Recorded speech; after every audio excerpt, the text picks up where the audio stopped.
अस्सलामुअलैकुम, मैं हूं इरफान समोर। दोस्तों, पाकिस्तान तहरीक-ए-इंसाफ डट गई है और उसने फैसला कर लिया है कि वो अपने मिशन में कामयाब होके ही रहेगी। और इसको देखते हुए तहरीक-ए-इंसाफ ने एक और नई स्ट्रेटजी अपनाई है, जिसके सामने हुकूमत ने सरेंडर कर दिया है।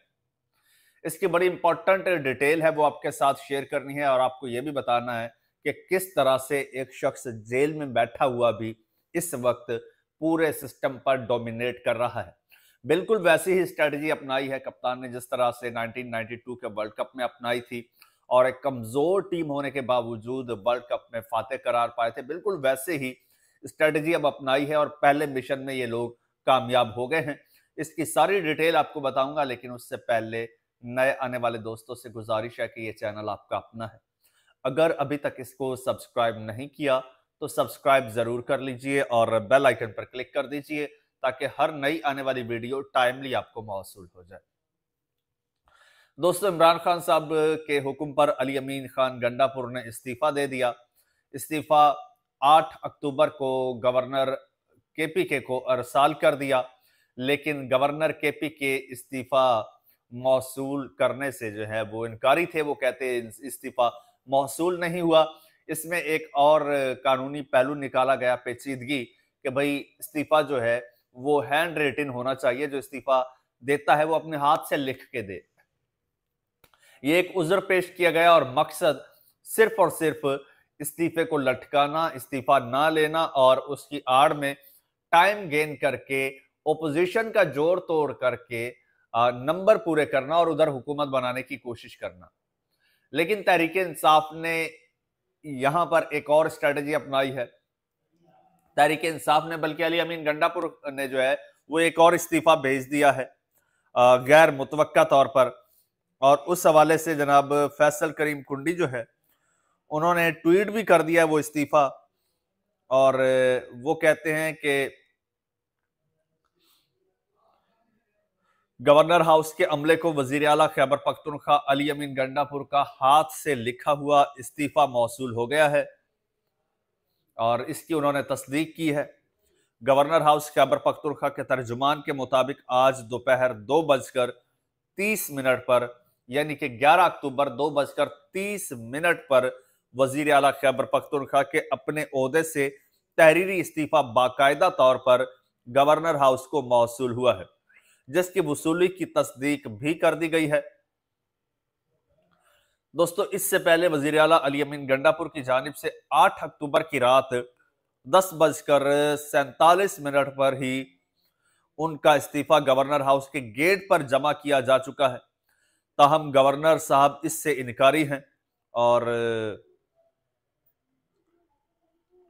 अब जो इस्तीफा आया है, मैं आपको कोशिश करता हूं ये दिखा भी दूं। ये देखिए, ये इस्तीफा मौजूद है और ये चीफ मिनिस्टर खैबर पख्तूनख्वा के जो लेटर हेड है उस पर लिखा हुआ है, और लिखा हुआ है, to the governor Khyber Pakhtunkhwa I Ali Amin Khan Gandapur hereby declare reiterate and confirm my resignation as Chief Minister Khyber Pakhtunkhwa. I have resigned the office of Chief Minister Khyber Pakhtunkhwa out of my deep conviction and loyalty. नीचे उन्होंने signature किए हैं और 11 अक्टूबर 2025 की date भी उन्होंने mention की है। ये ग्रीन कलर के पेन से वो लिखा गया है ये इस्तीफा। अब गवर्नर हाउस ने भी इसकी तस्दीक कर दी है। इवन जो फैसल करीम कुंडी है उन्होंने ये इस्तीफा ट्वीट भी किया है कि जी मौसूल हो गया है गवर्नर हाउस को। अब देखते हैं कि इसमें अब कौन सा नया कोई बहाना निकालते हैं। दूसरी जानिब खबर यह भी है कि तहरीक इंसाफ ने जो है वो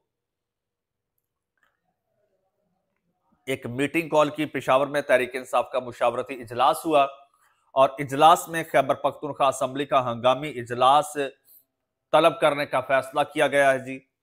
और वजीर आला का इस्तीफा मंजूर ना होने की सूरत में अदम एतमाद की तहरीक पेश किए जाने का भी इम्कान है। और असद कैसर का कहना है कि सुहेल अफरीदी को हर सूरत वजीर आला बनाएंगे।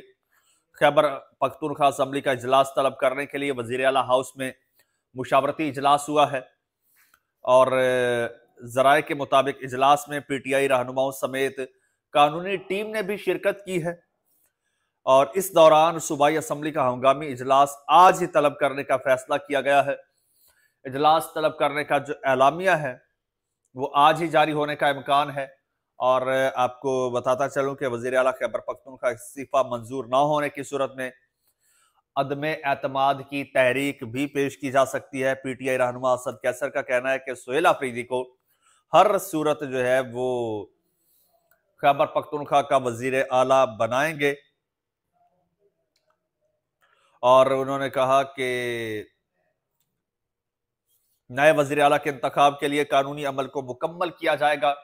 लेकिन यहां पर एक और कॉम्प्लिकेशन भी है दोस्तों, ये भी एक चीज सामने आ रही है कि आइन में यह भी है कि अगर इस्तीफा गवर्नर को मौसूल हो जाता है, इस्तीफा मौसूल हो जाता है, चाहे वो इस्तीफा मंजूर करते हैं या नहीं करते, उसके बाद अदम एतमाद नहीं आ सकती। अगर उसके बाद अदम एतमाद आएगी तो उसे ओपोजिशन जो है वो चैलेंज भी कर सकती है सुप्रीम कोर्ट में। तो ये मामला बढ़ता जाएगा। लेकिन इस हवाले से अभी मुझे कोई कंफर्मेशन नहीं है क्योंकि मैंने किसी से इस हवाले से कोई कंसल्ट नहीं किया है। लेकिन बहरहाल ये एक टेक्निकलिटी आ रही है। पाकिस्तान तहरीक इंसाफ ने जो इजलास तलब किया उसमें कानूनी माहिरीन भी थे, कानूनी हवाले से भी मुशावरत की गई और जब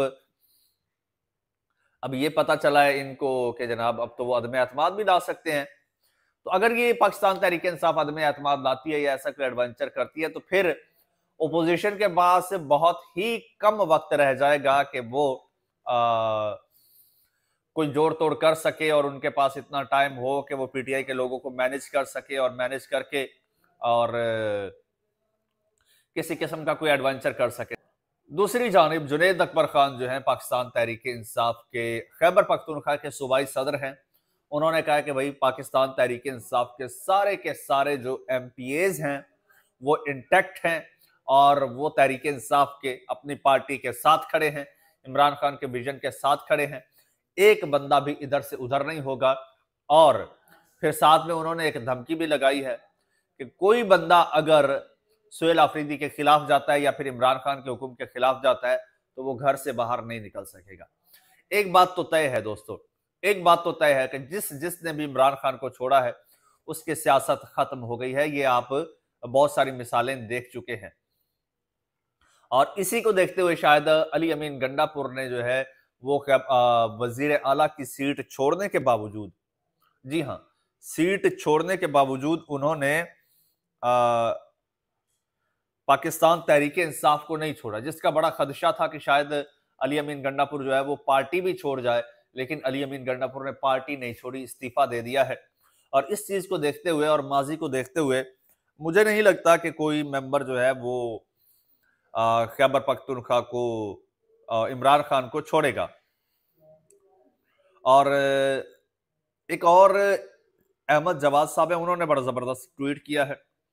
अब क्योंकि सीन ये है कि एक तरफ जो है वो पूरा सिस्टम है जो जोर लगा रहा है कि इमरान खान की मर्जी का वजीर आला ना बने, यानी मज़ाहमती वजीर आला ना बने, सुहेल आफरीदी वजीर आला ना बने क्योंकि ये उनको सूट नहीं करता।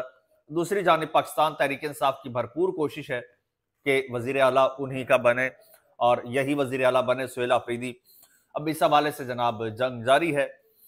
और अहमद जवाद साहब ने एक ट्वीट किया है कि इमरान खान अगर सेनेट में पीटीआई सेनेटर्स की बजाय मजलिस वहदतुल मुस्लिमीन के राजा नासिर अब्बास पर एतमाद करते हैं, कौमी असम्बली में पीटीआई के मेंबरान असम्बली के बजाय महमूद खान अचकजई पर एतमाद करते हैं, खैबर पख्तूनख्वा में अली अमीन गंडापुर के बजाय सुहेल आफरीदी पर एतमाद करते हैं, तो समझ जाएं कि सेनेट, कौमी असम्बली और सूबाई असम्बली में बैठे पीटीआई मेंबरान इमरान खान का एतमाद खो चुके हैं। इसमें कोई दो राय नहीं है। पार्टी ओहदेदारों पर एतमाद खो चुके हैं। इमरान खान की ताकत देखें, जो भी इमरान खान के नजरिए से हटता है, कमजोर पड़ता है, वो सियासत में खत्म हो जाता है। पाकिस्तान में खंभों वाली हकीकत पहली दफा सामने आई है। इमरान खान जिस खंबे पर हाथ रखेगा 22 करोड़ अवाम उस खंबे को वोट देगी। 3 साल पाकिस्तान की तारीख की बदतरीन सियासी फाशिज्म के बावजूद इमरान खान का एक वोट भी कम नहीं हुआ, बल्कि हर रोज 15,000 वोट का इजाफा हो रहा है। इतनी सख्तियों के बावजूद कोई पार्टी छोड़कर पीपल्स पार्टी या मुस्लिम लीग नून में शामिल नहीं हो रहा, क्योंकि दोनों सियासी जमातें खुदकुशी कर चुकी हैं और लाश को दफना देना चाहिए, वरना लाश से बदबू फैलती जा रही है और जाएगी। और इस चीज को, अगर इस बात को देखा जाए तो ये हकीकत भी है। और अगर कोई पीटीआई को छोड़ता है तो उसका फिर सियासत में कोई किरदार नहीं रह जाता। उसका हाल फिर आयशा गुलाली जैसा होता है, उसका हाल परवेज खटक जैसा होता है, उसका हाल महमूद खान जैसा होता है, उसका हाल जहांगीर तरीन और राजा रियाज जैसा होता है। ये सारी मिसालें आपके सामने हैं। शायद इन्हीं मिसालों से सबक सीखते हुए अली अमीन गंडापुर ने इमरान खान के साथ चलने का फैसला किया है। और बाकी के जो दीगर एमपीएज हैं, उनका खदशा ये था कि अली अमीन गंडापुर कोई ग्रुपिंग करेंगे, कोई ग्रुप बनाएंगे, क्योंकि 35 एमपीएज जो हैं वो आज़ाद हैं तो पीटीआई के, लेकिन टेक्निकली उन्हें जानबूझ के एक साजिश के तहत आज़ाद रखा गया है। तो उसका ये था कि गंडापुर जाएगा तो उसके साथ जाएंगे, लेकिन गंडापुर ने वाज़ेह तौर पर कहा है कि ये हमारे लीडर का फैसला है और सुहेल अफरीदी हमारा छोटा भाई है, हमने सबने मिलकर सुहेल अफरीदी को सपोर्ट करना है। जिसके बाद मेरे ख्याल में ये जो हुकूमत और ये जो गवर्नर है और ये जो जेयूआई या नून लीग है, अब मेरे ख्याल में इनकी दाल गलती नजर नहीं आ रही। हाँ, ताकतवर हल्के अगर ढिटाई से, हरदर्मी से पीटीआई के लोगों को नाअहल करके और कोई 30-40 लोगों को नाअहल करें, वो कर सकते हैं। करके इस तरह से कोई मामला करके पीटीआई को इक़्तिदार से निकालें तो अलग बात है, वरना पीटीआई अपना वजीर आला बनाती नजर आ रही है। मजीद जो भी अपडेट होगी आपके साथ शेयर करूंगा। चैनल आपका अपना है, अगर अभी तक सब्सक्राइब